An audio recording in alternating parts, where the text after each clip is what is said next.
तो नमस्कार दोस्तों, स्वागत है आप सभी का आपके YouTube चैनल श्रीमता ऑनलाइन क्लासेस में। देखिए दोस्त, आज हम बात करने वाले हैं प्रतिशत के बारे में, जिसके बारे में आपको काफ़ी डिटेल में बताया जाएगा और पूरे कॉन्सेप्ट को, प्रतिशत के जितने भी कॉन्सेप्ट हैं उन सबको आज क्लियर किया जाएगा। सबसे पहले देखिए, यहाँ पे हम पढ़ते हैं आज किस चीज़ के बारे में, प्रतिशत के बारे में। प्रतिशत कुछ इस तरीके से लिखा रहता है हिंदी में, जिसको हम कहते हैं, इसको अगर तोड़ें तो दो अक्षरों में तोड़ता है। सबसे पहला है प्रति और उसके बाद में दूसरा आता है शत। तो प्रति और शत मिल करके जो है प्रतिशत का निर्माण करते हैं, जिसमें प्रति का मतलब होता है, अगर देखा जाए इसका जो अर्थ होता है उसका अर्थ होता है एक, और दूसरा अगर शत का देखा जाए तो यहाँ पर इसका अर्थ होता है 100। और इसी तरीके से जितने भी हमारे प्रतिशत के कॉन्सेप्ट हैं उनको हम कुछ इस तरीके से लिख सकते हैं। जैसे यहाँ पर देखा जाए तो x प्रतिशत अगर कोई चीज़ें लिखी हैं तो इसका मतलब है कि x/100 है ये। अगर इसी तरीके से कुछ प्रतिशत के समान नियम है अगर देखा जाए तो अगर यहाँ पर जैसे 20 लिखा है, 20 का परसेंट, तो इसका मतलब है कि 20 यहाँ पर 100 रहेगा। और इसको दूसरे तरीके से कुछ महत्वपूर्ण नियमों के माध्यम से हम इसको दूसरे तरीके से भी लिख सकते हैं। जैसे यहाँ से आप इसको काट दो, 20 से कम 20, 20 पंचे 100, तो इसको हम 1/5 भी लिख सकते हैं। ठीक, तो चलिए, ये तो रही कुछ हमारी सामान्य बातें प्रतिशत की। और आज हम बात करेंगे कुछ महत्वपूर्ण टॉपिक्स जो प्रतिशत के हैं, जो आपके एग्जामों में ज़्यादातर पूछे जाते हैं। तो देखिए, यहाँ पे हम जैसे मान लीजिए आप जब भी देखते हैं तो इस तरीके के प्रतिशत को, तो इस प्रतिशत को सॉल्व करने के लिए क्या करते हैं, हम कुछ पहले ही प्रतिशत के जो सामान्य नियम हैं, जो प्रतिशत को जो है भिन्न में बदलने के जो नियम है उसको देखते हैं। तो देखिए, यहाँ पे हम कुछ महत्वपूर्ण नियम है। पहला, जैसे महत्वपूर्ण नियम भिन्न में बदलने के, भिन्न में बदलने के सबसे पहला नियम है। देखिए, पहला नियम है, जब भी कोई भी संख्या ऐसे लिखी है 10%, तो इसको हम दूसरे अवस्था में लिख सकते हैं 10/100, या इसको हम इस तरीके से भी तो लिख सकते हैं 10 कम 10, 10 धाम में 100, 1/10। अगर इसी तरीके से जैसे मान लीजिए यहाँ पर 20 लिखा हो, अभी हमने ऊपर 20 का बताया भी था, तो 20 ऐसे लिखा है तो 20/100 हो जाएगा। 20 से कम 20, 20 एक कम 20, 20 पंचे 100, तो यहाँ पर हो जाएगा 1/5। इसी तरीके से अगर देखा जाए, मान लीजिए 40 लिखा हो तो कैसे लिखेंगे, यहाँ पे हम 40% है तो बराबर ये हो जाएगा 40/100। यहाँ पर 4 0 से 0 कैंसिल, 4 इसको काटेंगे तो 2 दूना 4, 2 पंचे 10, यहाँ पर हो जाएगा 2/5। इस तरीके से भी लिख सकते हैं। अगर दूसरा देखा जाए तो जैसे मान लीजिए और अदर संख्या आ जाएगी, 80 आ जाए, 80%, तो यहाँ पर इसको किस तरीके से लिख सकते हैं, जैसे 80 है तो 80 को हम लिख सकते हैं 80/100। इसको यहाँ से एक 0 से एक 0 कैंसिल करो, यहाँ पे हम 4 दूनी 8 हो जाएगा और यहाँ पर 5 दूनी 10, तो 4/5 भी लिख सकते हैं। ठीक, इसी तरीके से तमाम सारे जो है प्रतिशत के नियम हैं, जो आप इसको सरल तरीके से निकाल सकते हैं और प्रतिशत में बदल सकते हैं। तो देखिए, यहाँ पे हम और कुछ देख लेते हैं। जैसे मान लीजिए 70 लिखा हो तो 70 को किस तरीके से बदल सकते हैं, तो 70/ यहाँ पर लिखेंगे 100, और इसमें क्या करेंगे, एक 0 से एक 0 कैंसिल, तो यहाँ पर 7/10 आ जाएगा। ये जो है हमारा सामान्य भिन्न में बदलने का सबसे सटीक नियम है, जिसको आपको तमाम सारे सवालों में यूज करना है। ठीक, तो यहाँ पे हम आगे उसके बाद में हम ये रहे आपके कुछ सामान्य प्रतिशत बदलने वाले नियम। फिर उसके बाद में अगला जो आपका पॉइंट आता है वो आता है भिन्न से प्रतिशत में कैसे बदला जाए। तो ये तो आपके जो है महत्वपूर्ण कुछ नियम थे भिन्न में बदलने के, जो प्रतिशत में लिखे क्वेश्चन हैं उनको कैसे भिन्न में बदला जाए। अब अगला जो आपका पॉइंट है वो है कुछ इस तरीके से। देखिए, यहाँ पे हम तो कुछ भिन्न में लिखा है, मान लीजिए पहले देखिए हमने क्या किया, यहाँ पे प्रतिशत में था, इसको बदल लिए भिन्न में। अब मान लीजिए आपको इस तरीके के क्वेश्चन मिल जाए, इसको बताया जाए कि आप भिन्न में बदलिए, तब आप कैसे इसको बदलेंगे। जब भी इस तरीके की संख्या लिखी हो तो इसका सूत्र होता है x/y × 100। ठीक, जैसे देखिए यहाँ पे है, जैसे इस भिन्न को हमें बदलना है, अगर प्रतिशत में बदलना है तो हम क्या करेंगे, देखिए जैसे 1/10 यहाँ लिखा है, तो इसको अगर हमें प्रतिशत में बदलना है तो क्या करना होगा कि 1/ हम यहाँ पर 10 लिखेंगे, इसको मल्टीप्लाई कर देंगे 100 से, तो बराबर ये हो जाएगा 100। हम यहाँ पे हैं 100 को 1 से गुणा करेंगे 100 आएगा बटे 10, यहाँ पर कितना हो जाएगा 10। तो 10 से नहीं जो है हम क्या करेंगे, इसको भाग कर देंगे, 10 एकम 10, 10 दहम में 100, तो ये आ गया हमारा 10%। ठीक, तो इस तरीके से जो है हम सामान्य जो है भिन्नों को प्रतिशत में बदल सकते हैं। जैसे मान लीजिए फॉर एग्जांपल दूसरा यहीं पे है, अगर देखा जाए तो दूसरा जो है हमारा जैसे 2 बटे यहाँ पर 5 आ जाए, तब इसको हम क्या करेंगे, इसको 100 से फिर गुणा करेंगे। यहाँ पर अगर सीधे आप काट दो 5 एकम 5, 5 दूनी 10, यहाँ 20 पंचे 100। अब इसको अगर गुणा करेंगे तो यहाँ पर 20 दूना 40 हो जाएगा। इस तरीके से हम इसको आसानी से नहीं प्रतिशत में बदल सकते हैं। मान लीजिए लिखा हो कि यहाँ पर 3 बटे 10। अब इसको अगर हमें प्रतिशत में बदलना है, इसको अगर हमें प्रतिशत में बदलना है तो हम यहाँ पर क्या करेंगे, सिंपल कुछ नहीं, यहाँ पर ऐसे लिखेंगे 100 और इसको जो है इससे मल्टीप्लाई कर देंगे। यहाँ पर आएगा 10, 10 को गुणा करेंगे 3 से तो 10 तिहाई 30, यानी 30% हमारा निकल करके यहाँ पर आ जाएगा। तो इस तरीके से जो है जितने भी हमारे सामान्य भिन्न होते हैं उसको हम प्रतिशत में कैसे बदलें, तो ये हमारा सबसे पहला नियम काम करता है। ये हमारा इम्पोर्टेंट फॉर्मूला है जिसकी मदद से जो है हम सामान्य भिन्नों को प्रतिशत में बदल सकते हैं। तो देखिए अभी तक हमने जाना प्रतिशत के कुछ सामान्य नियम, अब हम कुछ समझते हैं प्रतिशत के विशिष्ट नियम, जो अनोखे नियम है उनके बारे में जानेंगे। तो देखिए यहाँ पे है प्रतिशत के जो विशिष्ट नियम है, पहला नियम आपका देखिए प्रतिशत के विशिष्ट नियम। देखिए दोस्त, प्रतिशत के हम विशिष्ट नियमों के बारे में जानेंगे। तो पहला आपका नियम कहता है कि प्रतिशत में जब भी प्रतिशत में जो है वृद्धि हो, प्रतिशत में क्या, वृद्धि का नियम। सबसे पहला आपका पॉइंट है प्रतिशत में वृद्धि का नियम। क्या, प्रतिशत में जो है में वृद्धि का नियम, ये आपका पहला पॉइंट है, प्रतिशत में वृद्धि का नियम। ये मोस्ट इम्पॉर्टेंट पॉइंट है, इसको हर सवाल में हम यूज करेंगे। प्रतिशत का वृद्धि का नियम जो है, कहा जाए कि यदि किसी राशि में 10% की वृद्धि हो जाए, 10% की वृद्धि हो जाए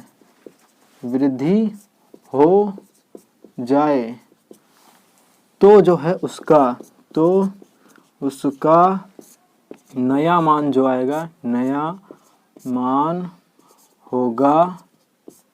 मान जो भी होगा वो 10% बढ़ जाएगा। जिससे मान लीजिए नया मान हमारा हो जाएगा, यहाँ पर जैसे पहले 100 था, ठीक, 100% था, अब ये क्या हो जाएगा, 110% हो जाएगा। ठीक, क्योंकि इसमें क्या होगा कि यहाँ पे है नया मान जो हमारा पहले 100 था उसमें जो है 10% हमारा बढ़ जाएगा। जो 10% की हमारी वृद्धि है ये आकर के इसी में जुड़ जाएगी। अब यहाँ पे हम देखिए हम क्या करते हैं कि जब भी ये हमारा मान इस तरीके से जुड़ जाता है, जैसे इसी तरीके का एक सवाल है कि किसी वस्तु का मूल, जैसे इसी तरीके से क्वेश्चन हमारा है कि किसी वस्तु का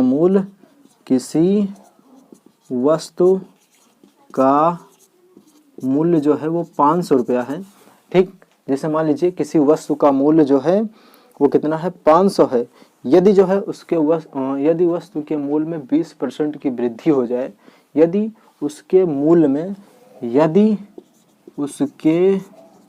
उसके जो है मूल्य में 20% की वृद्धि हो जाए, 20% की वृद्धि हो जाए, ठीक, यदि उसके मूल्य में कितने परसेंट की, 20% की वृद्धि हो जाए, तो हम क्या करेंगे कि नया मान हमारा क्या होगा, नया मान हमारा क्या होगा। तो यहाँ पर नया मान जो भी हमारा होगा कुछ इस तरीके से होगा। जैसे मान लीजिए नया मान जो हमारा होगा वो इस तरीके से होगा, पहले हमारा 100% था, अब उसके बाद में क्या हो गया कि 20% की वृद्धि हुई, तो इसमें 100 हम जो है 20% जोड़ देंगे, ये हो जाएगा पूरा 120%। अब हम 500 का जो वस्तु का मूल्य था इसका 120% निकालेंगे, तो यहाँ पर 500 गुणे 120% बटे यहाँ पर 100 हो जाएगा। 1 0 से 1 0 कैंसिल हो जाएगा, 1 0 से 1 0 ये कैंसिल हो जाएगा। अब उसके बाद में हम कितने परसेंट की वृद्धि हुई, यहाँ पर इसको गुणा करेंगे, 12 पंचे 60, यानी कि ये हमारा जो नया मान आ गया वो कितना आ गया, 600 आ गया। यानी 20% की जब वृद्धि हुई तो ये नया मान हमारा कितना आ गया, 600 रुपये आ गया। अगर इसी तरीके से देखा जाए तो अगर हम 500 का जब 20% निकालेंगे तो ये हमारा 100 ही आएगा। देखिए यहाँ पे हम इसका हम दूसरे तरीके से भी लगा करके देख लेते हैं। जैसे अगर हमें 500 का जो है 20% निकालना हो तो 20% निकालने के लिए क्या करेंगे, यहाँ पर ऐसे लिखेंगे, उसके बाद में यहाँ से एक जीरो एक कैंसिल, यहाँ से एक जीरो एक कैंसिल, तो यहाँ पर क्या होगा 5 दूनी 10, यानी कि जो है 20% हमारा कितना आया, 100 आया। अगर हम इसी सवाल को जो है दो तरीके से देखिए यहाँ पर लगा सकते हैं। ये पहला नियम है हमारा, हाँ ये तो हमारा पहला नियम है। जब भी हमें इस तरीके के सवाल मिले कि किसी वस्तु का जो है मूल्य जो है 100, जैसे किसी वस्तु का मूल्य जो है 500 रुपया है और यदि उसके मान में है जो है 20% की वृद्धि हो जाए, कितने परसेंट की, 20% की वृद्धि हो जाए, तब वो नया मान हमारा क्या हो जाएगा कि 120% हो जाएगा। तो वो जो मूल धन है उसी से हम क्या करेंगे 120% पूरा निकाल लेंगे और हमारा वो नया मान निकल करके यहाँ पर आ जाएगा। अब इसी को देखिए हमने प्रूव करके यहाँ पर दिखाया कि जो हमारा 20% है वो कितना हुआ, यहाँ पर 100 हुआ ना, तो 500 में हम अगर 100 जोड़ेंगे तो यहाँ पर कितना आएगा, 600 आएगा। तो ये हमारा पहला नियम कहता है कि किसी वस्तु में है अगर 500 रुपये की वस्तु है उसमें जो है 20% की वृद्धि हो जाए तो उसको हम इस तरीके से भी सॉल्व कर सकते हैं जो पूरा हमारा मूलधन को निकाल सकता है। ये पहला मोस्ट इम्पोर्टेंट नियम है, इसको याद रखना, प्रतिशत की वृद्धि का नियम, जो ये बहुत इंपॉर्टेंट है, ये आपको हर सवाल में यूज करना है। दूसरा हमारा नियम कहता है, दूसरा जो है वो हमारा है प्रतिशत वृद्धि ज्ञात करना। दूसरा क्या है, प्रतिशत वृद्धि ज्ञात करना। दूसरा क्या है, प्रतिशत वृद्धि, क्या, वृद्धि ज्ञात करना। दूसरा क्या है, प्रतिशत वृद्धि ज्ञात करना। मान लीजिए जैसे हमने यहाँ पे इस तरीके से निकाल लिया, ये हमारा मान आ गया, और अगर इसी को हमें प्रतिशत हमारा निकालना है कि 20% हमें निकाल करके दिखाना है, तब हम क्या करेंगे, तो तब हमें जो है इसको ज्ञात करने के लिए सबसे पहला हमारा जो है फॉर्मूला है वो कुछ इस तरीके से है। जब भी जो है हमें प्रतिशत वृद्धि ज्ञात करना होगा तो हम क्या करेंगे कि प्रतिशत वृद्धि का सूत्र लगाएंगे। यहाँ पे हम देखिए कुछ इस तरीके से रहेगा हमारा प्रतिशत वृद्धि का सूत्र, ये हमारा कुछ इस तरीके से होगा प्रतिशत वृद्धि का सूत्र। इसको हम लिखेंगे नया मान माइनस जो है प्रारंभिक मान। तो नया मान हमारा और उसके बाद में हम प्रारंभिक माइनस नया मान, पहले लिखेंगे नया मान, फिर उसके बाद में मान जो हमारा होगा, उसके बाद प्रारंभिक मान बटे में लिखेंगे, यहाँ पे हम बटे में लिखेंगे जो है प्रारंभिक मान, बटे में फिर लिखेंगे हम यहाँ पे हम बटे में फिर लिखेंगे हम यहाँ पे हम प्रारंभिक मान, क्या लिखेंगे, प्रारंभिक मान। ठीक दोस्तों, अब उसके बाद भी हम आगे क्या करना होगा कि प्रारंभिक मान लिखने के बाद में यहाँ पर लिखेंगे 100 और उसके बाद में इसको ऐसे बंद कर देंगे और इधर बाहर लगा देंगे ब्रैकेट। या दूसरे तरीके से भी इसको लिख सकते हो आप, जैसे यहाँ पे हम दूसरा लिख सकते हो कि दूसरा हमारा यहाँ नेम कहता है कि कुल वृद्धि कितनी हुई, कुल वृद्धि यहाँ पे आप लिख लो, क्या लिखो कि कुल वृद्धि बटे प्रारंभिक मान, क्या लिखेंगे, प्रारंभिक मान। ठीक, अब यहाँ पे हम इस तरीके से नहीं भी इसको हम लिख सकते हैं और उसके बाद में इधर प्रतिशत लगा दीजिए। सॉरी, यहाँ पे हम 1 मिनट, यहाँ पे हम आपको पहले 100 लिखना है इंटू 100, उसके बाद में आपको इधर प्रतिशत लगा देना है। इसके ऊपर देखिए कि सवाल जैसे है, मान लीजिए इसी सवाल को हम ले लेते हैं, तो इसी टाइप का जैसे सवाल है जैसे लिख दिया जाए, यहाँ पर साइड इधर जो है लिखते हैं, यदि जैसे कहा जाए कि किसी वस्तु का मूल्य, कहा जाए कि किसी वस्तु का मूल्य जो है 500 रुपया था, पहले 500 था, फिर बाद में जो है उसी वस्तु का जो है मूल्य वो क्या होता है कि 600 रुपया हो जाता है। बाद में जो है उसी वस्तु का मूल्य कितना हो जाता है, बाद में जो है उसी वस्तु का जो है मूल्य वो कितना हो जाते हैं, 600 रुपया हो जाते। तो बताइए कि कितने परसेंट की इसमें जो है वृद्धि हुई है। तो इसको निकालने के देखिए हम क्या करेंगे, यहाँ पे हम सबसे पहले चाहे ये वाला फॉर्मूला लगा लीजिए चाहे ये वाला लगाइए। अभी इस वाले से क्या करेंगे, जो हमारा नया मान था वो कितना है, 600 रुपया है, यहाँ पे हम बाद में नया मान आया है हमारा 600 और माइनस पुराना मान हमारा कितना है 500। ठीक, बटे प्रारंभिक मान हमारा कितना है 500 रुपया, यहाँ पे 500 लिखेंगे, उसके बाद में यहाँ पे लगाएंगे इंटू 100, उसके बाद में ये ब्रैकेट ऐसे लगा देंगे, इधर लगाएंगे प्रतिशत, और अगला हमारा हो जाएगा, देखिए यहाँ पे हम 600 रुपये में से जो है 600 से 500 जाएगा, यानी 600 से जब 500 जाएगा तो यहाँ पर बचेगा 100 और यहाँ पर लिखेंगे हम 500, फिर उसके बाद इधर गुणे, इधर जो है हमारा 100 रहेगा। इससे जो है इसको हम कैंसिल करेंगे तो यहाँ आएगा 5, 5 से इसको जब कैंसिल करेंगे तो यहाँ पर आएगा 20, और ये जो हमारा परसेंटेज है ये ऐसा ही लगा रह जाएगा, और 20 फिर उसको उठा करके इधर परसेंटेज लगा करके इसे लिख देंगे। देखिए इस तरीके से आप इसको परसेंटेज में है पुनः ज्ञात कैसे करेंगे, ये हम इस तरीके से ज्ञात करेंगे। ठीक, अब इसी का जैसे मान लीजिए ये दूसरा वाला फार्मूला जो हमारा है इसमें कैसे लगाएंगे, जैसे मान लीजिए यहाँ पर हमें नहीं पता है तो हम क्या कर सकते हैं, यहाँ पर सॉर्ट कर सकते हैं। इनमें से इसको डायरेक्ट घटा करके जो कुल वृद्धि हमारी 100 रुपये की हुई है उसी को ऊपर लिख दो। नीचे जो है हम क्या करेंगे कि जो प्रारंभिक मान है इसको लिख देंगे 500, और उसके बाद में इंटू यहाँ 100 लगा देंगे। उसके बाद में इधर हम प्रतिशत लगा देंगे, और उसके बाद में इसको हम काट देंगे। 5 से यहाँ पर कट जाएगा, यहाँ 2 जीरो खत्म, 5 एकम 5, 5 दूनी 10, और उसके बाद में है यहाँ पर हो जाएगा हमारा 20%। तो इस तरीके से हम कुल वृद्धि का जो नियम है इसको लगा करके कुल वृद्धि प्रतिशत का जो नियम है इसको हम लगा करके और आसानी से किसी भी प्रतिशत को ज्ञात कर सकते हैं। देखिए इससे पहले वाले टाइप में हमने पढ़ा कि प्रतिशत वृद्धि का नियम किस तरीके से ज्ञात करते हैं। अब इस टाइप में हम पढ़ेंगे प्रतिशत कमी का नियम। देखिए जो हमारा सेकेंड टाइप है, सेकेंड टाइप जो है हमारा वो हमारा कहता है कि किस तरीके से हम जो है प्रतिशत कमी का नियम ज्ञात करते हैं। जैसे देखिए यहाँ पे हम किस चीज़ का प्रतिशत कमी का नियम, किस चीज़ का कमी का नियम। ठीक, इसको कैसे ज्ञात करेंगे, देखिए इसमें भी सेम टू सेम वैसे ही है। जैसे भी इस तरीके से कहा जाए कि किसी राशि में 10% की कमी आई, तब उसका जो नया मान है, उसका जो नया मान है उसमें क्या हो जाएगा कि 100 में से वो जो है 10% घट जाएगा।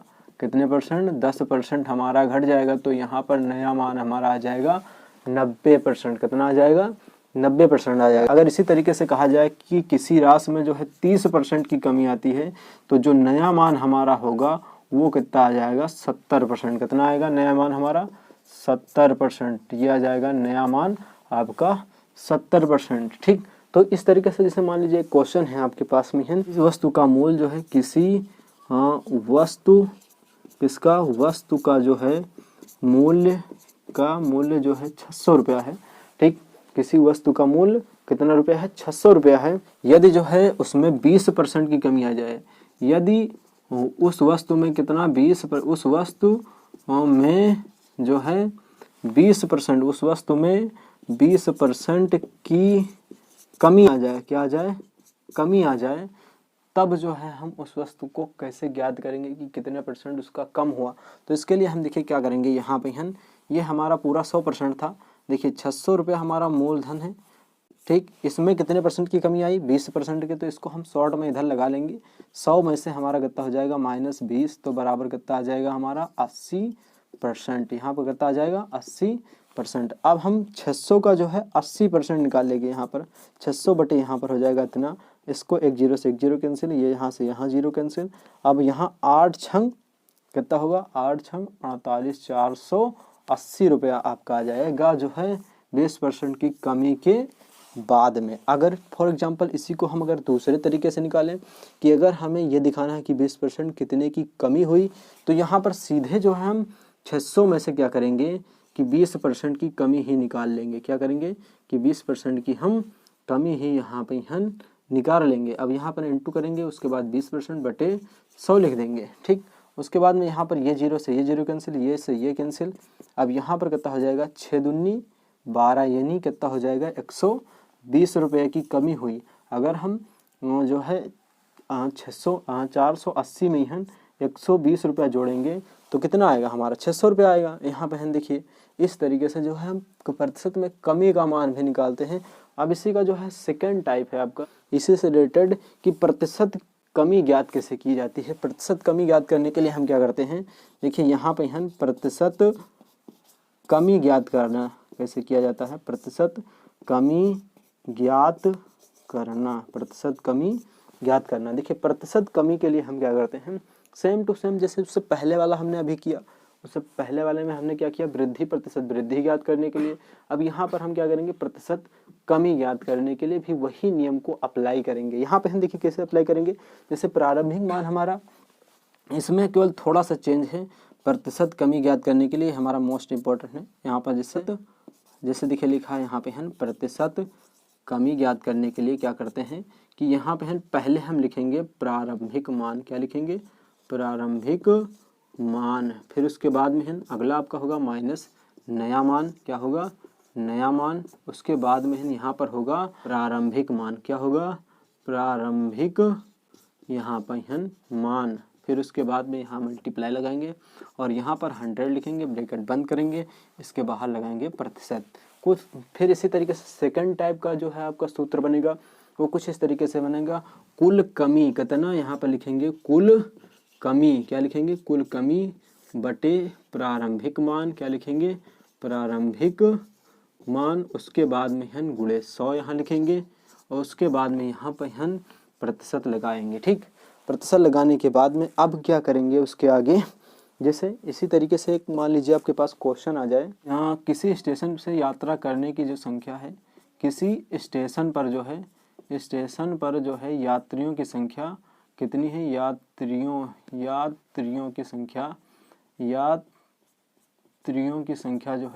की संख्या 200 है और कुछ देर बाद जो है कुछ देर बाद जो है वहाँ पर कुछ देर बाद वहाँ पर हम जो है 50 केवल 50 ही यात्री रह जाते हैं। 50 ही यात्री रह जाते हैं तो जो है कितने परसेंट की कमी आई? तो जो है यात्रियों में कितने परसेंट की कमी आई? तो अब इसको ज्ञात करने के लिए देखिए हम क्या करेंगे, तो यहाँ पे हम देखिए हमारा प्रारंभिक मान कितना था? इतना है। ठीक, और उसके बाद में नया मान हमारा कितना है? इतना है। तो इसके लिए हम ये वाला पहले सूत्र लगा के देखते हैं। ठीक, तो पहले ये वाला सूत्र, जैसे देखिए यहाँ पे हम लिखा प्रारंभिक मान। क्या लिखा है यहाँ पे? हम प्रारंभिक मान माइनस नया मान। तो प्रारंभिक मान कितना था? 200 है और उसके बाद में है यहाँ पर माइनस नया मान कितना है हमारा? 50 है, इसको लिखेंगे। उसके बाद में है प्रारंभिक मान हमारा कितना है? 200 है, तो यहाँ पर हम इसे 200 लिखेंगे। उसके बाद मल्टीप्लाई लिखेंगे और उसके बाद में देखिए सूत्र में यहाँ पर 100 लिखा है ना, तो 100 ऐसे उतार लेंगे। उसके बाद में इसको ऐसे ब्रैकेट में बंद करेंगे और यहाँ पर प्रतिशत लगा देंगे। फिर उसके बाद में इसको सॉल्व कर लेंगे। यहाँ पर देखिए कितना हो जाएगा? ऊपर 150 हो जाएगा बटे यहाँ पर कितना हो जाएगा?